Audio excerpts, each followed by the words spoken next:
et kui ma selle lõhna lõin, siis ma mõtlesin, et las see siis olla natukene meditatiivne lõhn, et kui inimene paneb see endale peale, et ta pigistab silmad kinni ja võtab see 5 minutit iseendale, et kuhu see lõhn sind viib, et kas see viib sind äkki siis Lõuna-Itaalias või hoopis Lõuna-Prantsusmaale või hoopis kuhugi mujale. Kas proovime naha peale või paberi peale? Proovime paberi peale võib-olla, jah. Aga ma ütlen veel vahele lihtsalt, et tegelikult Itaalias on ju ka siesta. Et eriti väikelinnades on tõesti nii, et seal ei toimugi keset lõunat mitte midagi. Et kõik kas siis puhkavad kodus või söövad või et see on neile ka väga omane. Aga kuna ta meil on see sweetness of doing nothing, siis meil on aktsent sweetnessi peal. Selge. Nii.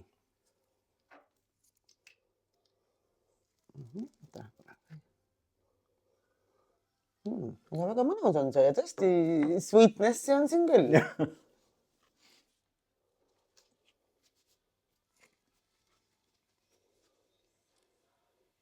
Sellega natukene mul ongi, et tulebki mingi selline pasticceria Itaalias meelde, et kus sa istud, võtad väikese espresso ja siis mulle meeldivad just need pisikesed.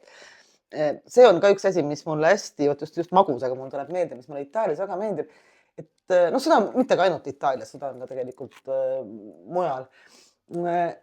Et meil on ikkagi nii, et alati on mingi suur koogikärakas kohvikutes ja nii. Aga seal sa saadki võtta neid väikesed, võtad seal 1, 2, 3, saab proovida espresso kõrvale. Miski pärast mul tuli selle lõhnaga kohe. Väga hea.